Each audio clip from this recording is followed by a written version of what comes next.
back of the rim. Garnett on the slam. Here's a Curry way downtown. Oh, what a shot! Alright, well, August is already halfway over. This has been the driest offseason of all time. So let's lock in, regroup, and talk about where all 30 NBA teams are headed for the 2026 season and what their near futures may look like. The Pacers' 2025 run was one of the most improbable in recent memory, and cruelest in how quickly it unraveled. They came into the season with high hopes after adding Pascal Siakam at the 2024 deadline and immediately making a run to the conference finals. No one realistically thought they'd be playing in June, a feat made even more impressive by the fact they were 16-18 on December 31st. Hallie didn't seem healthy, and they were very much in the when they add another piece tier. Indy then tore through the East with one of the more unique team builds we've seen in quite some time. The Game 7 loss is harsh enough, then add Halliburton's Achilles injury to the mix. No matter what kind of optimism one could conjure up, at a minimum, the tragedy changes timelines. See for instance what happened in the offseason. Miles Turner, the longest tenured Pacer and their defensive anchor, bolted for Milwaukee of all places in free agency. It was a strange thing to watch as he talked about going somewhere he could continue to win, while joining a stalling, depleted roster featuring Giannis. Okay, but that's not the point. Not only would the Pacers not have been able to run it back right away, Turner was likely at least partially dissuaded from a return by the fact they're back at the bottom of the mountain for now.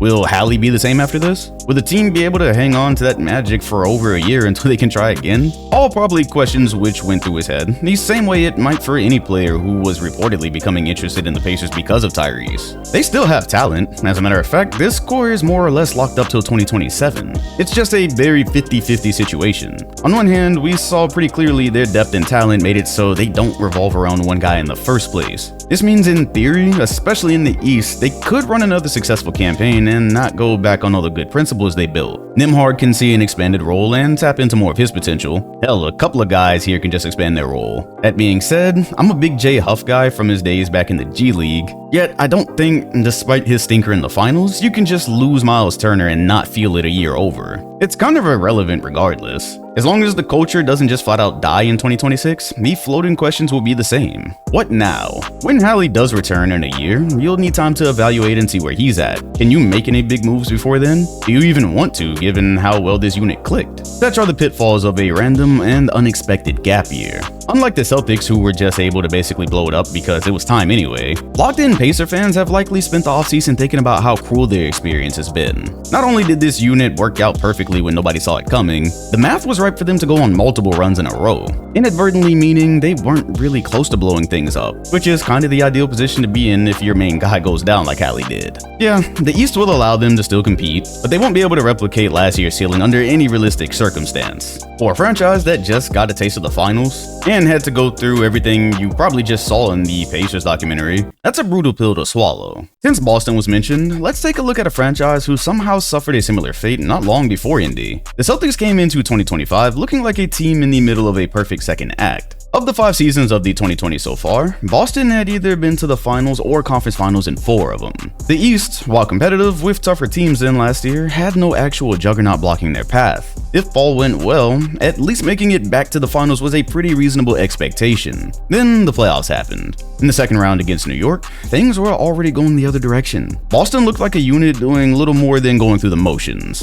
Death by 1,000 threes or we lose. That's what the game plan felt like. Add in a Kristaps mystery illness and all of a sudden they weren't just losing games, they were flat out letting them slip away. With New York on the verge of officially taking control anyways, Jason Tatum tore his Achilles. One moment you're chasing a repeat, the next you're essentially kicking off a soft rebuild quite earlier than expected. It was already well known at least a player or two would be moved as the roster price tag was exorbitant. That didn't mean anyone was expecting Neemias Queta and Luka Garza to be the bigs. Kristaps and Drew were predictably shipped off as, unlike Indiana, this wasn't the kind of roster to just play and have fun until their face returns. Both guys, in the current situation, were obvious outs, and while the resulting roster doesn't look as bad as some expected, it's definitely somewhat of a skeleton build in comparison. Now, like Indy, they're surprisingly probably still good enough to compete in the East. It'll be interesting to see Brown attempt to carry the scoring load for stretches. For years, it's been a hot topic on which of the Jays were better, and now we get to see a very well-paid star who's taken years of criticism go out there as the undisputed undisputed number 1. There were discussions on his trade value, and given the nature of a gap year and the questions that'll surround Tatum's health going forward, for a moment it looked like he was surely out. Surviving yet another wave of trade plots, you do not have to ask, what if this turns into a down year for Brown? His contract will pay $64 million in 2029,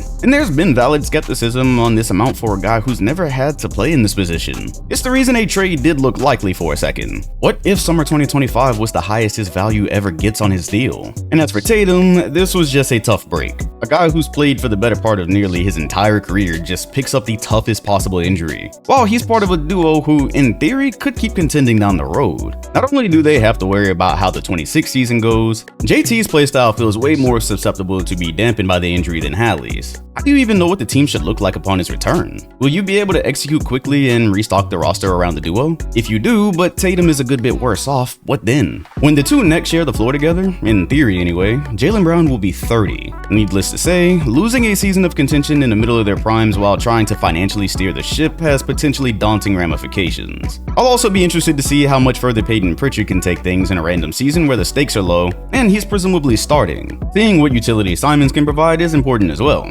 Other than that, there's a ton of ways Boston's future could go from here. We forget how long we've been watching the Jays hoop. It's not inconceivable that we've just flat out seen the last of them. The Knicks 2025 arc was equal parts of indication and reminder. Despite a relatively lackluster season based on their offseason moves, everything began to click when the games mattered. The close series with Detroit raised some eyebrows, but in round 2, they began authoring the gritty performances instead of the expected collapses. Of course, the Achilles killed whatever hope was left for Boston by then, which doesn't discredit the Knicks for getting it to that moment in the first place. Injury or not, New York had been a bit of a laughingstock. The pretender who'd failed to beat any of the top teams all year. Taking both of Boston's home games and taking advantage of their weaknesses was the job, and they executed better than anyone thought they could. The expected ceiling, however, showed up in the conference finals. Late clock possession skewed Brunson heavy, fatigue crept in, and Tibbs was even forced to finally start experimenting with the bench. A call which at least partly factored in his firing later. An Eastern Conference Finals exit stung after looking in control of matters during Game 1 against Indy. They fell victim to the Magic and were sent back to the drawing board with the roster featuring some questionable flexibility.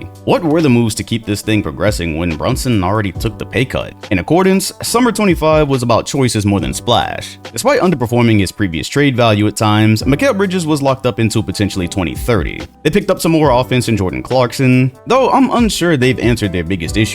They just recently acquired a coach, and it'll remain to be seen how he handles rotations. It appears the roster did have a bit more to give. That being said, Mitchell Robinson remains a potential game changer when available, yet availability is the variable. Even when he is, his poor free throw shooting and limited offensive game makes maximizing his impact a trade-off at all times. They've got a couple of other big bodies, but their lineup still looks susceptible to the usual issues against top teams they'd have to clear for a title. Of course, this fact makes them a main beneficiary of the random events out east. We already know Indy and Boston are on the bench as far as contention. Milwaukee never went in on the Giannis trade, so now they just have Giannis on top of a roster that is clearly worse off from their contention days. It's not crazy to say the Knicks' only in-conference headache for 26 should be Cleveland. The rest is about what Mike Brown can get out of the roster. Are we still going to be watching Brunson versus everybody in May? Who's going to progress and help him on ball? The good news is the core right now is locked up for a few more years, and they can keep attempting to make necessary tweaks going forward. Looking at the NBA, I'd say 2026 is their absolute best chance to go for it. And even then, it's not really a great chance or anything. I'm going to wager a fan base who normally just suffers will take it though. Cleveland entered 2025 with an actual plan when it kind of appeared they were just going to remain a piece or two away. Kenny Atkinson's first full runway gave them a cleaner offensive identity. Mainly, Evan Mobley took a mini leap as a decision maker while also being employed to take more threes. It turned out a healthy Darius Garland was good at basketball, meanwhile a breakout year from Ty Jerome bolstered the bench. The regular season reflected all of it. Mobley and Allen not only fit better under Atkinson, them being able to successfully run true double bigs in 2025 without many of the expected drawbacks gave teams nightmares. Combine it with the potential shown when Mitchell and Garland were on. Honestly, the real question I had was if the Cavs would be able to keep him out of tougher defensive matchups later in the playoffs against, say, Boston. This ended up not even being the problem. In hindsight, it'll probably be accepted they weren't beating Indiana under any circumstance. Still, it was annoying to realize this was the second postseason affected by injury. The events were a giant letdown given how excited everyone had been surrounding the Hunter trade. Bringing him in practically answered any defensive matchup questions down the road, only to be a non-factor as he, Garland, and Mobley missed time at the start of the series. Combined with the Pacers picking up momentum, it was a quick 5-gamer that sent Cleveland back to the drawing board. Going back to the board is a tough job in the modern era. It's harder to make and keep good teams, while front offices begin thinking years ahead of time about how they'll handle certain players' deals. Due to this environment, Ty Jerome revealed he was never even given the option to return, despite ranking 3rd in 6 Man of the Year voting, which weighs a bit heavier than his postseason drop-off in my opinion. Regardless, like a lot of squads in the summer, they worked the margins. Sending away Isaac Okoro was an obvious move sooner or later, as contending teams in this era should probably start giving up on guys nobody trusts to make shots in the playoffs.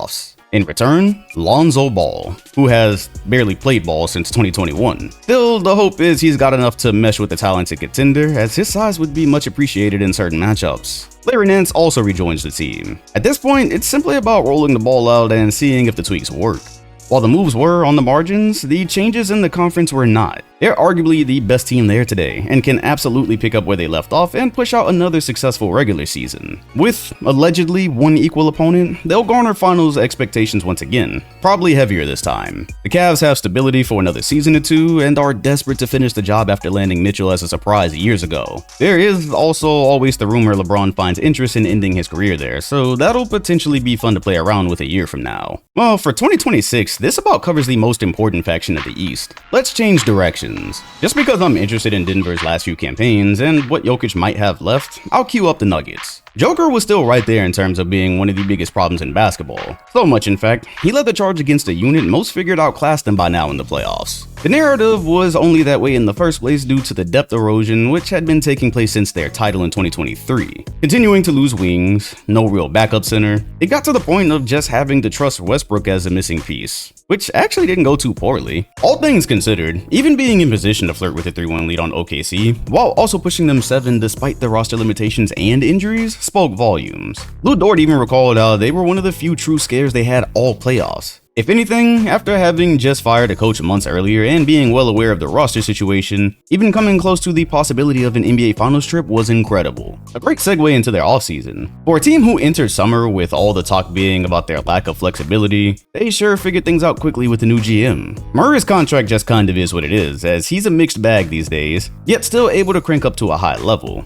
Obviously, his play is what sets the ceiling after Jokic, and this specific roster could better support his current abilities. The first order of business was trading MPJ to the Nets for Cameron Johnson, a immediate upgrade for what Denver likes to do. They then nabbed Tim Hardaway Jr. from the Pistons, replacing some wing shooting they bled over the years. Then after a very weird saga where Jonas Valanciunas was going to flat out leave the NBA, he finally committed he would indeed be a Nugget after the trade. In one summer, after years of poor decision making and haphazardly managing talent, Denver kitted themselves with a Jokic backup and 2 strong wing pieces to bolster depth, also strengthening their play style. After taking the eventual champs to the brink, it's hard to imagine they don't feel as if they're right back in contention. Miraculous feat, by the way. They won't have to play Russ at the 2 next postseason, hoping he hits enough threes to keep defenses honest. It all fits, and they can keep it running through 2027, which is an important window to have set up knowing what Jokic is thinking. For whatever reason, back in June, Josh Kroenke floated the idea that in the wrong timeline of events, they'd possibly find themselves with Jokic in trade discussions. Although he'd never actually do it, or want to do it, it was surprising he said it out loud. He wasn't wrong about it either. When Malone was fired, given the recent direction of the roster, it wasn't hard to imagine it going down similar to Milwaukee's situation right now. Jokic currently has an option for 28, so a commitment would be nice, especially when he's laid a few tidbits to the media which suggest he won't be around as long as players of his stature typically are. He'll be turning 33 when the terms of the current deal expire. His interest in playing long after is a huge component here, but for now, Denver has done everything they realistically could to stay competitive into those years. New arena, same question. Is there still a title window here, or are we watching a careful, expensive glide path into the middle? Matter of fact, given the trust we've learned to have in Kawhi's health, the bigger question was where to even go from here since this clearly wasn't a title team. They were now operating in a post-PG era, his confusing contract situation finally having been put to rest. For at least a good chunk, Harden would need to run the team in a challenging West, and only on management's word that Leonard would actually return. On good nights, it clicked. Zubac played absolutely out of his mind, serving as a handoff hub and anchoring the middle on both sides of the ball. Norman Powell, starting the most game he ever has, wound up producing at a rate that actually surpassed what they were getting from George recently. They took this momentum into the playoffs, where Leonard immediately began doing the thing again. He played just 37 games in the regular season, which is the least he's played in a year where he wasn't just sitting out basically like 2018. No matter, his play perked up at the right time against the odds, and it was nearly enough to overcome the Clippers' curse. Losing here hurt, because not only did it look like they could pose serious problems for top teams, now they basically had to bet an aging Kawhi and Harden could eventually pull something together. With no blockbuster trades left to make and a daunting pick situation in the near future, they were forced to find ways to retool. Management joined a 3-team trade, sending Norman Powell and a second-round pick away for John Collins. They were then the victors of Phoenix's spoils, grabbing Bradley Beal on a 2-year deal, which was a very easy target for criticism with how poorly the Suns era went. He looks to be far more impactful on a team who isn't depending on him as part of a big three. They found a functional backup 5 in Brook Lopez, so Lou is not forced to choose between rebounding or spacing every second unit shift. Then finally, the move. He's back. For what many guess to be his final season, Chris Paul rejoins the Clippers for one last ride. With the business of basketball being what it is, a team who couldn't really push restart effectively did about as much as it could, and they're optimistic about 2026. Kawhi has proven he still may be able to tilt any series when he's upright, which, in line with the memes, will kind of be all that matters for the entire team. They call them the Unction, with only 3 rotation players coming in under 30. A lot of these other guys are either injury prone, or you just won't be surprised if they're out of gas by April. Regardless, a team with only 2 draft picks the rest of the decade, which might not even be that great with the swap rules, kind of has the hope veteran experience and talent will get them somewhere soon. Speaking of which, Golden State's 2025 season felt like 2 seasons stapled together. For months, they looked like a team living in between timelines. Fans begged management to find a legit second star for Curry, instead of wasting his last years hoping a young guy would break out. They finally obliged. In February, they took a swing on Jimmy Butler, who'd been in the midst of a ridiculous public battle with Miami. He wanted to be paid, and he wanted to play elsewhere. When he played his first game as a Warrior, they were 500. By mid-March, they'd gone 14-2, looking like one of those match made in heaven trades that supercharge a unit. That it was. However, the timing of the trade and the strength of the West meant they still had to deal with the play-in, where they narrowly qualified for 7th seed. In the playoffs, Jimmy Butler had to miss a game in round 1 due to, of course, injury. Yet, most had seen Houston's flaws from miles away. Golden State gained control, then had to avoid dropping a 3-1 lead, moving on to round 2 against a flawed Wolves team. It was going how you'd expect, when Curry's hamstring simply gave out. Minnesota basically punched their conference finals tickets right there. The Warriors weren't done, they were just brittle, which heavily complicates their situation in the 2025 offseason. The rim pressure problem had already been aided with Butler. They almost instantly went from one of the lower rated free throw shooting teams to one of the best. The skepticism remained about whether they were actually on the level of championship teams with Jimmy, and not just re-energized. The problem is the high level they were playing at from a mid-season trade is something teams now game plan for, and they didn't really change anything on an aging team. The guy Warriors fans were begging management not to hinge on in the first place now has rejected an extension from the team and wishes to move on. Kuminga was already unhappy with what he deemed to be an inconsistent role, but he's also unwilling to continue to try to find a place on the team trying to win now with Butler at his position. With Draymond still a factor, this is, as we speak, nearly the exact same roster who walked off the floor. The main 3 are all over 35, and the entire team is basically off the books after 27. They have their own picks going into 2030, so they have options on how to manage what's left of the window. The obvious hope would be they come in as good as they finished, because this sample was encouraging. The Jimmy trade signaled they'd chosen to go all in on Curry's final years after all. It just remains to be seen if it's nearly enough. Like Cleveland, they're a frequent topic when talking about LeBron's final decision. Houston, we have a good problem. Last year was like a progress report with a red circle around their ceiling. While shocking the world and continuing to stay above the top of the conference, they eventually finished 2nd seed in a conference where nearly every team won 50 games. It was a pretty big improvement for a team who hadn't made some huge splash. Problem was, their potential offensive struggle against more talented units in the playoffs wasn't hard to predict. Still, jumping from outside the playoff bracket to a top team in the league was very welcomed, especially because it mostly spawned from defense. Sengun has been developing as fans would have hoped, getting better as a creator while embracing the Jokic comparisons when passing. Amin Thompson minutes were loud. Insane transition pressure and point of attack defense was enough to make the potential pop even through a limited offensive game. Speaking of such, Jalen Green yet again did the thing where he was good for stretches and quiet for longer ones. generally just leaving much to be desired. It appears by the end, a decision was made.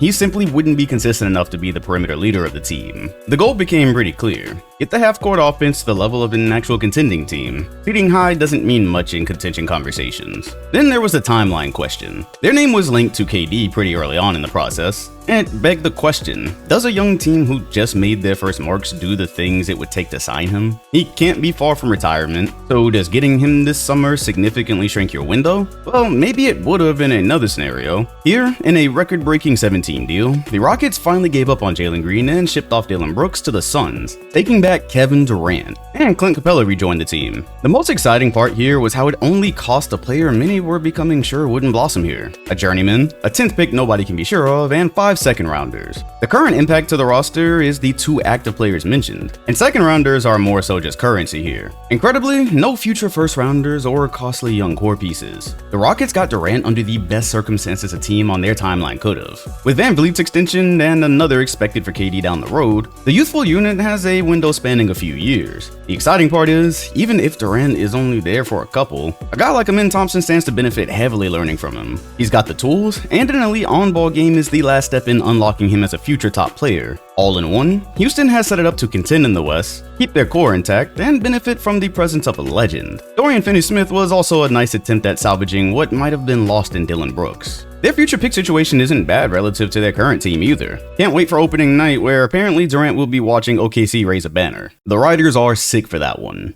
Speaking of, the champs. OKC entered the year in an unusual place for such a young roster. After being a first-seeded second round out in 24, a lot of people chose to totally ignore the ground-shaking offseason moves they made, which had obviously catapulted them to top tier. Instead, Shai received endless hate for his free throw tactics, and people went with the regular season doesn't matter approach as they steamrolled their way to 68 wins. Shai had already made the MVP caliber leap last year, but somehow he managed to raise his level again, becoming an automatic source of 30 points a night while playing both sides of the ball. Years of asset hoarding from the front office have finally materialized into one of the deepest and most versatile rosters in the league, which especially can't be argued after how many close calls they responded to over the postseason. Jalen Williams keeps growing into one of the most efficient and adaptable secondary creators in the league, achieving his first All-Star and All-NBA selections. He too responded multiple times over their run when he might have looked questionable at times. Realistically, OKC is probably the only team playing with house money. With Shai's all-time season, both visually and statistically, he signed a massive extension which won't really hinder anything given the team situation. Chet and J-Dub cash out as well. Meanwhile, the core as a whole will mostly be able to play the rest of the 20s together. Not only are the deals in place already, they've got the young talent and draft picks still to remain flexible as needed. Look no further than Nikola Topic, who was on the roster last season despite not playing, and is expected to have some impact one day. Thunder fans wouldn't let you forget that the entire year. Their situation is as unique as we've seen, and they got the job done on try number 2. It may not seem early since it technically started building in 2020, but it was only their second playoff run together. With the title already out of the way, if they can avoid the disease of more, we might see stable winning in a way we really haven't in this era. Alright, too much positivity. Let's head to Sacramento. Don't know why or how they went from having De'Aaron Fox and Hallie to just being Chicago of the West, but now they just feel like a random conglomerate of names after such an exciting Light the Beam era. Though, it makes sense. Sac has spent far more time confused and lost than they have winning at almost every point in the last 2 decades. The Fox trade had to hurt, because they made the choice so early between him and Tyrese. It obviously needed to happen, but Sabonis never felt like a move that could do much more than make them an exciting team. And in hindsight, it'd have been hard to justify moving Fox at the time. Still, they moved him for LaVine, 3 firsts and 3 seconds, which sets them on the path for a gradual restart. So yeah, weird thing to run LaVine and DeMar back. They then tagged on Russell Westbrook, in a move that felt much more like he just didn't have a ton of other options. Aside from Keegan Murray developing, becoming a random roster in the middle of Sabonis' useful years is just a strange overall situation. It does feel like moving him sooner or later would be the next thing, having already taken picks back for Fox. With a decent pick bank to go forward with, they're not just doomed or anything. Clearly, there will be more moves and at least they're flexible. But I just wouldn't count on the Kings doing anything sustainable or believable as somebody who's kinda lived through, the last 20 plus years. However, the beneficiary of that trade is on the way up, and they made an important decision over summer. San Antonio contracted Chris Paul, who, even in his old age, could probably do enough for this roster and Wemby to scrape the playoffs. This seemed even more of a sure thing once the Fox trade went down. In a relatively quick match, manner, they had found a young downhill primary who could make defending Wemby even more difficult. And they did it without selling the house. That restraint mattered twice. First at the deadline, and then when the Giannis question popped up and they said no to the instant gratification version of team building. Wemby confirmed he was happy. As he mentioned, those teams seemed to be prospering less and less. Of course, we now don't even know if it was even possible, as both Giannis and Milwaukee seem tentative to broach such a path. Regardless, now the shape is clear, and they're actually working with a good problem to have. Taking a look at their guard situation, there's a lot going on. Not only was Stephon Castle a bright spot in its rookie year, they drafted Dylan Harper, and, as we've been speaking of, now have Fox. Remember, he's in his late 20s, but instead of being in a position where Wemby's career just started and you're desperately hoping the move brings gold while their timelines are in an okay position, they've got a lot of time and a lot of talent, something they probably would have lacked through a Giannis trade. In that case, you'd have had two guys much older than Wemby, hoping for a ring while he's still figuring out who he is as a star. Not only are these players young as hell, the Spurs have the rest of the decade with them to decide how to play it. And oh boy, with their pick situation up to 2032, yeah, honestly, the main separator between them and OKC is that their guys are developed already and the core is settled. For a team with a potential all-time great, the Spurs are as close to house money as it gets without actually being it. Can't leave this section without noting how after all these years, Popovich as a coach is no more. This wasn't hard to see coming, so now Mitch Johnson will carry his intern period into a full-time job. Big shoes to fill there. One more side note, it was very easy to predict they'd be getting a high pick. We'll talk more in the Mavs section. The Mavs section. They're here this time. You'll understand if you watched the one like this from 7 months ago. I would very much like to see a franchise do the things they did and somehow come out with both a clean slate and a path forward. We're all familiar by now. It was the biggest Woj bomb that was never a Woj bomb. Luka was traded mid-season, seemingly out of nowhere. You probably remember exactly where you were or what you were doing. Who knew when he gingerly walked off the court in Christmas? Mere months after his first trip to the finals with them, it'd be his last game with them. A trade so ludicrous, Shams had to verify it twice. There was no haul, mainly just AD.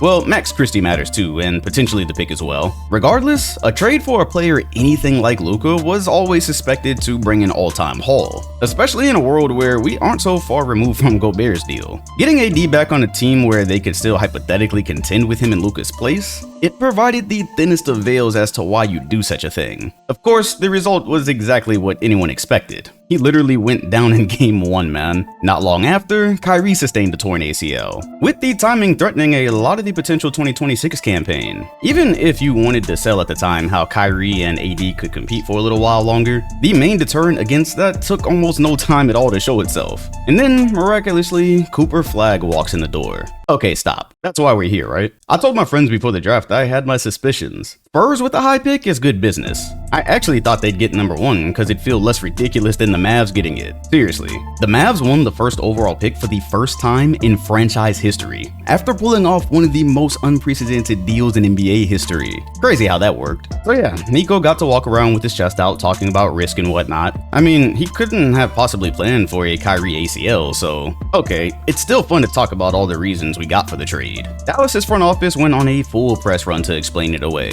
Nico leaned hard on the fit argument. There were required nods to Luka's conditioning and defensive commitment, the idea being that his heliocentric style was wearing on the roster and limiting their ceiling. The governors pitched it as a win-now pivot that still protected the future. Remember, they would have had to pay him a massive contract, so this was them saying, hey, we had to be sure. I was glad for higher brass to show themselves because, not to protect Nico, but I did constantly point out he could have never done this without higher blessings. Well, they'll enter 2026 with, presumably, everyone healthy and returning, except for Kyrie. D'Angelo Russell will try to hold the fort until he returns. Cooper Flagg will be tasked with managing his development as a top pick while being a part of a win-now situation, which is pretty rare. Funny enough, Kyrie did just recently talk about how he would have chosen to start elsewhere than Cleveland due to the bad habits he developed on a losing team. This could work in Coop's favor. Look, if it clicks and the health is there, yeah, they're talented enough to be in the thick of things again. Of course, nobody watching basketball consistently would place bets on a Kyrie and Davis-led unit, but if a team ever was going to backdoor what could be one of the best players ever, I will say the resulting roster and situation has turned out the best anyone could have hoped for. Also, right now they can safely make plans until about 2028 with what they have. Tracking them and Luka will be one of the more entertaining stories moving forward.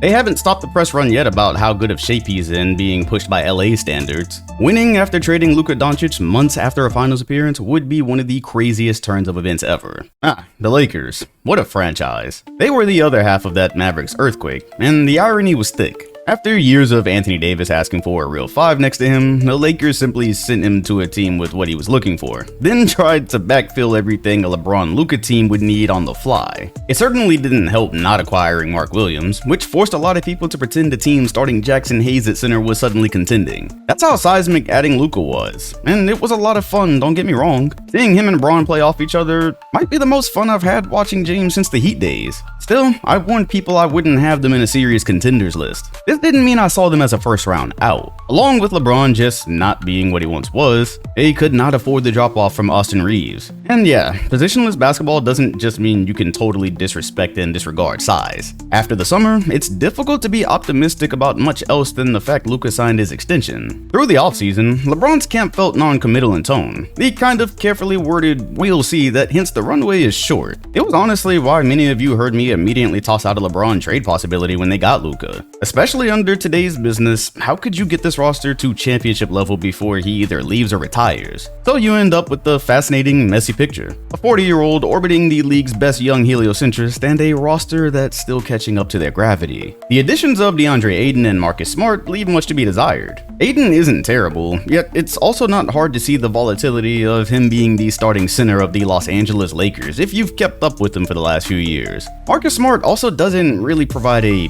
fix to LA's perimeter question, though it may give them needed defensive versatility considering Reeves and Luka do need to play a lot together for offense. In any case, with the waves finally calm from the huge Luka splash, there is a bit of a what now feeling. Los Angeles has been moving slow ever since dismantling the 2020 roster, and the mix of injuries has only made things worse. LeBron has been flirting with retirement for a bit, while clearly remaining talented enough to contribute to contenders. You couldn't even blame him for not taking a pay cut, as it would have barely opened up the money needed to make a difference. A full season with these two, including a locked-in Luka, should be fun, but for them to jump to championship level this year, which is likely Bron's last year with them, they'd need one more piece to fall in their laps the way it kind of always does, so I won't write the chance off. There's another superstar out there in a less than stellar situation. Milwaukee hit the skids fast. Lillard tore his Achilles, and so the partnership that was supposed to change everything never made it to a healthy postseason. And as a result, the front office was left with little to nothing to work with. This all made worse by the fact that a Lillard-Giannis duo never looked on court how it did in our heads. Dame is 35, man. The front office was forced to cut ties, which actually just meant stretch them.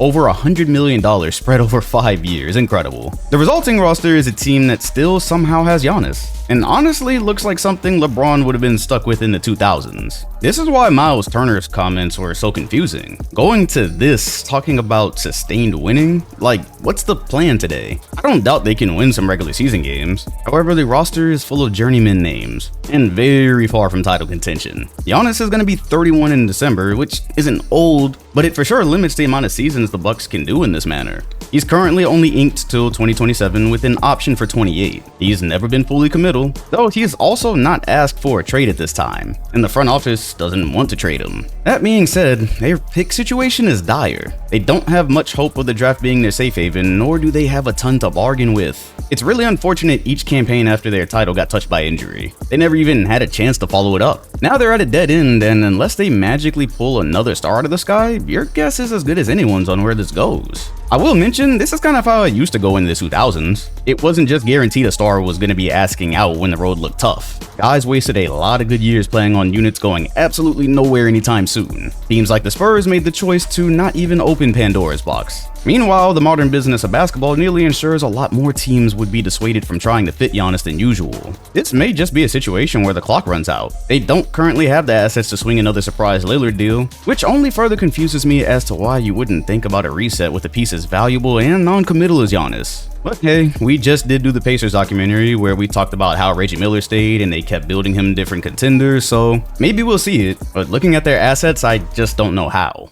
So, Dame, did you see him going back to Portland so soon? The saga took forever to end, and here he is, presumably on a farewell tour. Anyways, in the years after trading him, the Blazers are starting to feel somewhat coherent. They've quietly built a young, defense-first identity and doubled down on the kind of wings and guards who will eventually contribute to winning. On top of the younger stock, Drew Holiday returns, and hey, he might actually get a jersey this time. Moving on from Aiden was critical. He's talented, but he's already 27, and you kind of know what you're getting from him going forward. The timeline where he was the starting center on a finals team who'd eventually develop into a top big in the league has been abandoned. He doesn't defend at the level this unit eventually hopes to, and it was correct to get him out of the equation at this point in the timeline. In his place one day, hopefully, Yang Hansen, the 7-1 Summer League standout. Portland is legitimately excited about him because he's already shown flashes of successful modern bigs. Short roll passes, dribble handoffs into rescreens. If you spent any time tapped in the Summer League, you definitely heard Chinese Jokic. We have a bad habit of immediately giving similar archetypes a superstar's name and reference, but if you're Portland, you'll take it. This is simply a young team who needs to develop and make the right decisions with contracts and draft picks. After trading leading scorer Anthony Simons, the roster will have even more chance to lean into the by-committee feel they had in 25, developing key pieces and eventually establishing an official direction. The 2020s have been a bit brutal for South Beach despite the success. They've missed out on more stars than one would care to count through the years, culminating in the ridiculous Jimmy Butler saga. He's established a pattern by now of not being afraid to flip on a front office, and when he wasn't going to cash out how he hoped after years of asking for a legitimate co-star, well, yeah,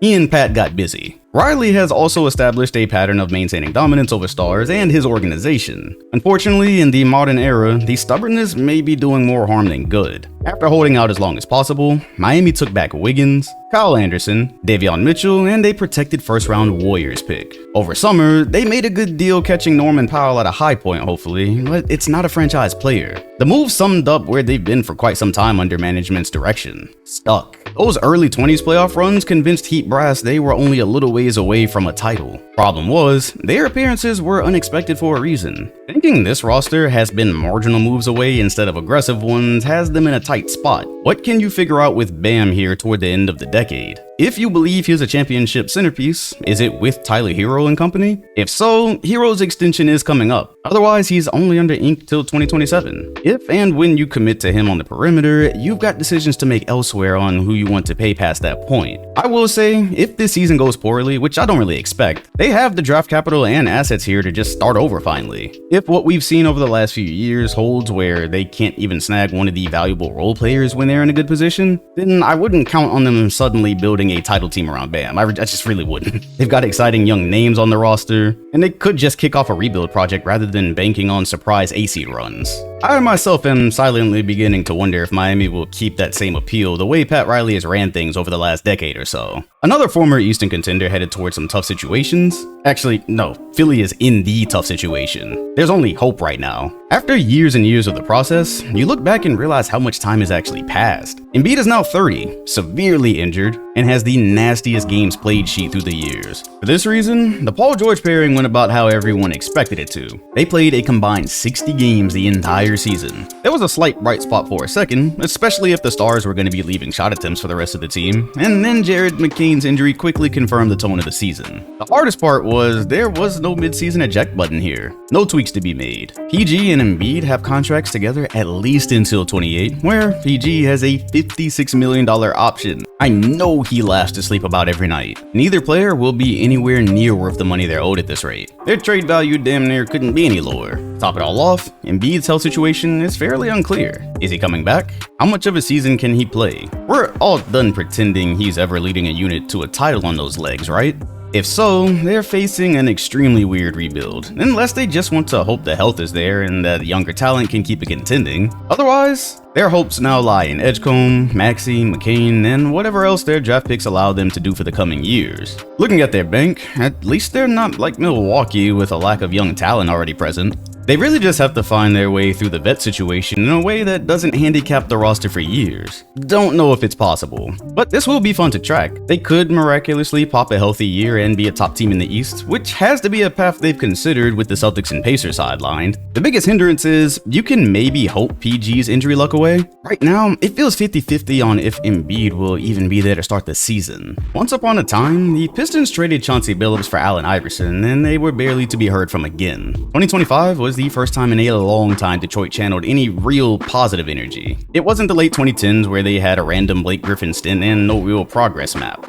Here, after losing one of their more important young pieces in Ivy, they made the playoffs, pushed New York as far as they could, and Cade Cunningham's potential was being realized, as management finally gave him something he could work with. The problem for a second was he'd lost two wings who were making that possible. Tim Hardaway moved on to Denver, while Malik Beasley, Thankfully, Duncan Robinson and Karis LeVert filled in, which at least gives the roster a chance to space out for Cade. Robinson's movement could also be a plus next to him, though this is something we'll have to just see play out, and the roster didn't change a ton elsewhere. Relative to Detroit though, there is reason for optimism. Cade's size and pacing gives you an offense even on cold nights. Duran's screen and dive game bends coverage and buys those corner threes, so the opportunities will be there for the new guys. Jaden Ivey's return is probably the biggest replacement for off-season excitement, as he shot 40% from 3 through 30 games he played, and would definitely be a welcome offensive weapon next to Cade, especially if he develops properly. Speaking of which, Azura Thompson's potential is almost as exciting as his brother's, if not equally, and so the Pistons just had a great campaign and now have a good blend of young talent and fit to look forward to. Incredible timing as well. Things had been stagnant for so long, it was beginning to look like a situation Cade may never take seriously. That's just how fast the business moves. With a really nice jar of picks to round things out, Detroit can simply continue growing and positioning themselves to eventually take a leap as one of the more important East teams as the 2020s wind down. They've also got a chance here to streak the playoffs for the first time since the late 2000s. Speaking of incredible timing, Atlanta may have an upward direction for one of the rare times in the franchise's history. If you weren't aware, record-wise all time, they're actually the epitome of mid. The surprise 2021 run bought them time, as if you remember living through it, they played really well to earn their spot. A year later, they settled for DeJounte Murray as the move billed to push them over the top, predictably drifting into a familiar tier. After another nearly exactly mid-campaign, this summer felt different finally. It's worth mentioning for a part of the season, they had reason to be excited about organic pieces next to Trey finally. If you watched G League hoops, you'd already been on the lookout for Jalen Johnson. He pressures the rim, and has shown promising flashes of an athletic, versatile modern forward. Of course, he only got 36 games to show what he's worked on, yet it was enough to be happy about where things could go. Dyson Daniels jumped on the scene so hard defensively, he was instantly dubbed the Great Barrier Thief. Listening to him even talk about defense is exciting, and at age 21, there's plenty of optimism about how his offensive game could expand. He's already not just a complete liability from 3, something you commonly find in great defenders. Oh, but how about the top pick? Zachary Risache didn't arrive with the fireworks a #1 pick usually gets. Early on, he looked like what he was, a teenager learning the speed of the league. But month by month, the staff started trusting him with real minutes, and by spring, you could feel the organization getting louder about him. Defensive reliability and off-ball feel are modern forward skills that are pretty non-negotiable if you aren't a lights-out shooter. Same as Dyson, he's off to a good enough start. But taking into account where Atlanta has been basically since they drafted Trey, and the current situation after years of not actually having a second superstar next to him, you can imagine the excitement is justified. Where it looked like it was just 12 months ago was a stagnant roster with whispers of names who may do something one day, but not in any time frame that mattered to Trey. To sweeten the deal, they brought in Luke Kennard for more shooting, Gilgeous-Alexander for even more defense, which can't be understated as an asset next to Trey,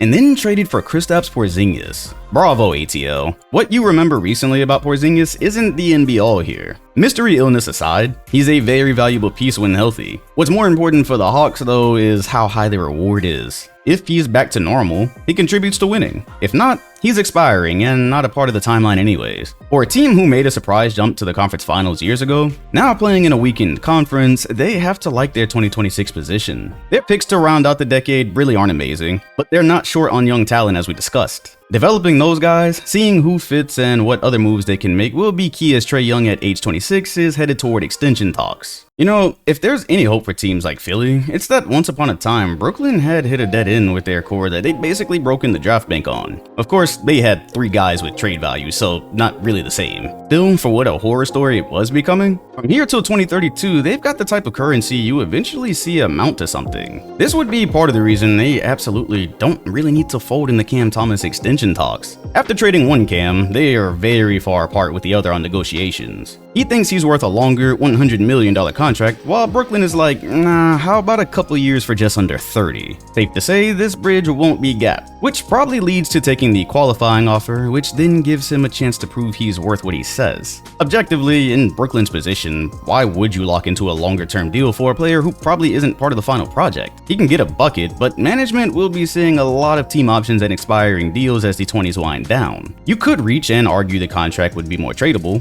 and he could just as easily get the deal and its value could spoil. This is why the Michael Porter Jr. thing is hilarious. Not only is he on a generational podcast tour as we speak, he is on the perfect team to let those intrusive thoughts win for sessions at a time, and prove he's got another gear as an individual player. So yeah, the Nets will feature those guys taking turns going band for band, hopefully developing other talent, and overall just positioning for the future. First or second option MPJ hoops though. This should be fun.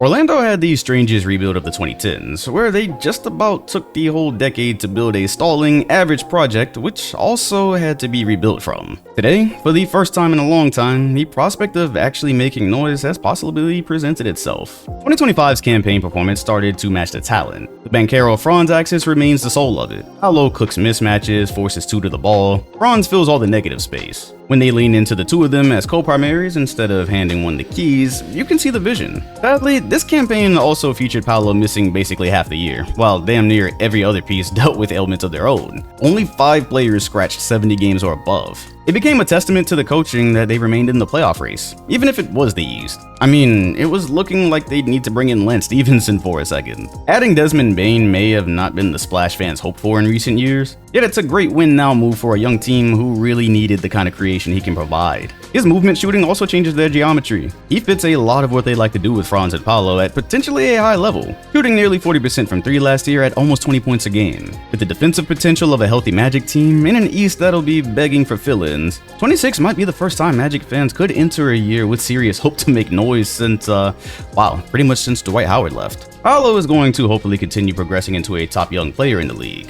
At 26 points a game in just year 3 with a variety of skills at his size, we'll continue to see him be unleashed with more shooting and more talent by his side. As they take the next steps through the years though, I'll be keeping an eye on the fit, as the two forwards are currently weak perimeter shooters. Surely it won't stop them from reaching new heights, though when you get to the later stages of the process, it's the type of thing that tends to matter. The Magic have the most important pieces of their core on lock until 2029. This year, they'll have a deep rotation, with a journeyman like Tyus Jones helping bring stability to the point guard position.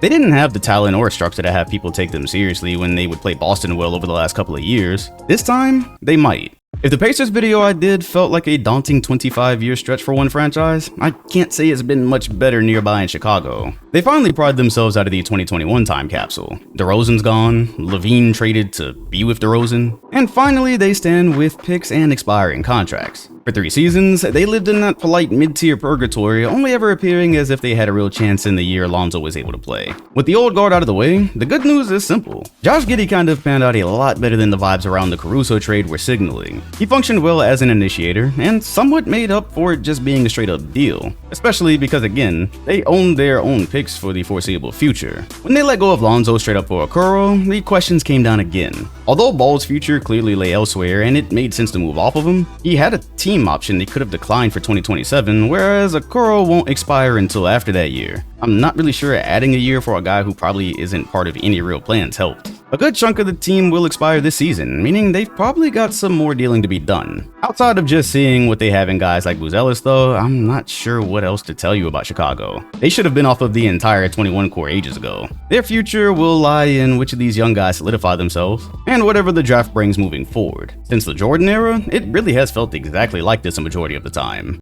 In a recent vid, I spoke of how things in Memphis have always reached a good point, just never too good to be true. It felt entirely too good to be true when they were being propped up to challenge Golden State in 22, but you could still see the vision for where it should be years later. To this point, it sadly never happened. Memphis has been living in limbo long enough for it to feel like an identity. Injuries and off-court issues with Ja have seemingly detracted what he was supposed to be. This season, his yo-yo availability made it hard for the group to get a real rhythm with him. In this time, Jaren Jackson somewhat took over as a leader, which also looked insane when their voice during adverse moments in the playoffs was a 25-year-old second-time All-Star. As we discussed, Bane was moved to Orlando. If you'd been watching their salary sheet, it was obvious with the way things were going, there'd be a decision on one of the three soon. It's normal to be disappointed with the progress years later, yet they have some advantages as they potentially slowly move on from the core we've been watching. Through the years, they picked up a lot of talented guys who looked as if they lined up perfectly to help them contend when healthy. Bane is gone, and if Ja keeps missing games so regularly while never taking that leap, it's hard to imagine that won't get murky soon too. Well, not only is this roster set up to be competitive right now in the best case scenario, they can start making choices soon if it turns out they need a different direction. As of today, the Stars have trade value, while the potential of a guy like Jalen Wells implies flexibility.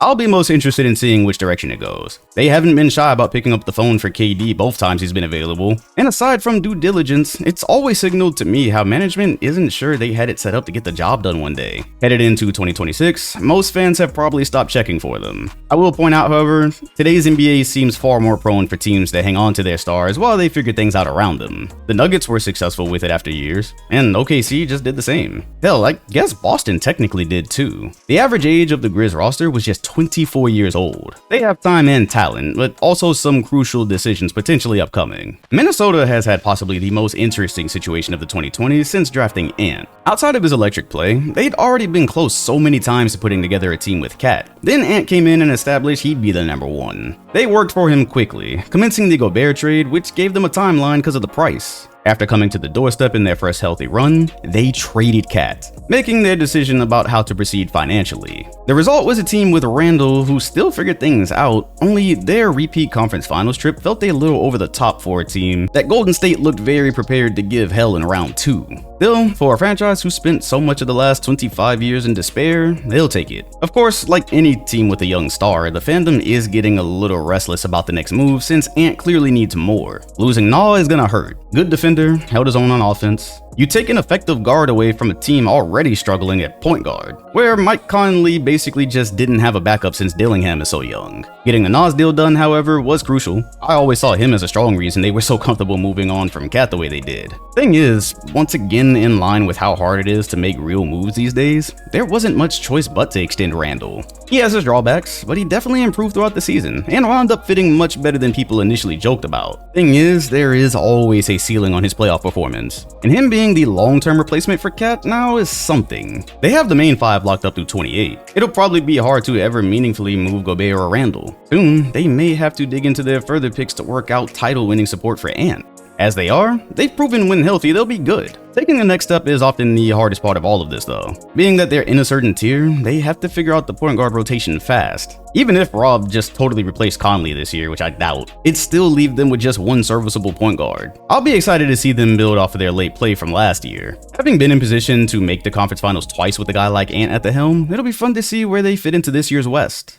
If you're unfamiliar with the Dom curse because it's mostly been a Twitter thing, just know this shit right here from 2020 might be the source for New Orleans. DeJounte Murray tore his Achilles. Zion has been injured since the war. Ingram is gone. As amongst other things, he and Zion probably never had a championship winning fit anyways. Of the 25 different players who stood up for New Orleans in 2025, one played 70 games. Yves Missi, of course, who's one of the few bright spots headed into the new year. New Orleans has spent nearly the entire decade in basketball purgatory. The Zion era was supposed to be a rebirth, directly following the AD show. In reality, it's been an endless cycle of torment, especially when you remember the excitement of their brewing rivalry with Phoenix. By 2026, Zion's value sits in an awkward place. He never fails to show flashes of the moments we thought he'd make a career of, but he's never been healthy long enough to really influence anything. The longer it drags on, the less they're gonna get for him when the day comes if this doesn't work out. Picking up Jordan Poole and Jeremiah Fears, at this point, it seems focus is shifting a bit from catering to some Zion core to thinking about the possibility of life without him. They've got names like Trey Murphy who are exciting, which makes this feel like a what happens first type situation. Does Zion magically bounce back and play consistently so these young guys can build winning habits and one day an actual unit? Or do they get what they want out of, say, a Jeremiah Fears, as the injuries continue for their former cornerstone, allowing them to make the decision while they still can? He's 24 years old. He just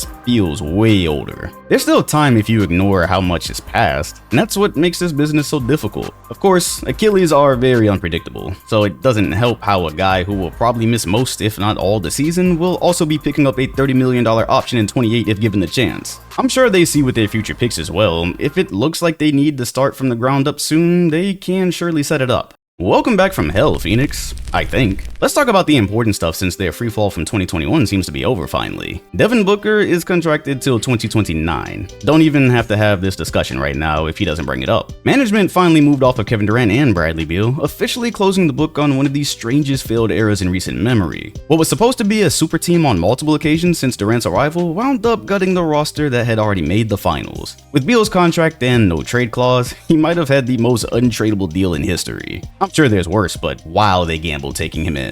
The KD trade was always going to define them. They gave up the defensive core that actually made the 2021 run possible, and in return got a closing window. The injury bug just took turns going down the roster, making it impossible to even know if there was something coherent in there somewhere. What's left is Devin Booker aging into his 30s while the team has been spiraling since the finals. At some point, it feels like Phoenix is going to have to decide if they're still building around him or pivoting to the future. Though it helps he said himself, the grass just isn't always greener elsewhere, and has never really hinted at wanting to be elsewhere. Good, because he's actually correct now. Players of his stature will find it harder and harder to just land in a better situation, it seems. After failing to consistently show he could reach his potential in Houston, Suns fans will hope they get an easy out by this being the year he puts it together. If he doesn't, well, he's still got almost $40 million to pick up in a couple of years, so we'll see how it goes. When you look at the roster today, it's not the absolute worst. A lot of it depends on their youth. As we speak, they still don't have a legitimate point guard for what they probably hope to accomplish, and that's just the reality of having to stumble out of the failed project the way they did. We'll know more about the direction once we see what tier their play puts them in.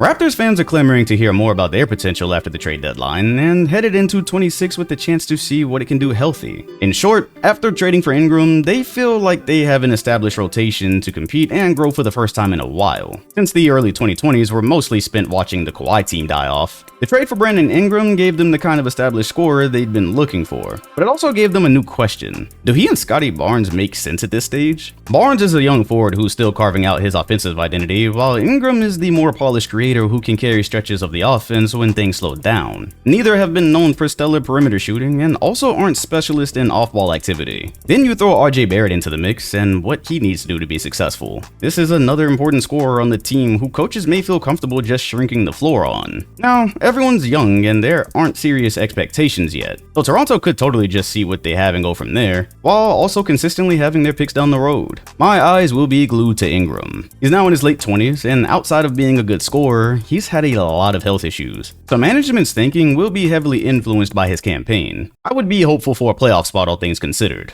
And as far as it goes for Charlotte, Washington, and Utah, what really is there to say? Out of the cohort, Washington has a lineup to be excited for, as they started completely over and wait to be blessed with an actual break.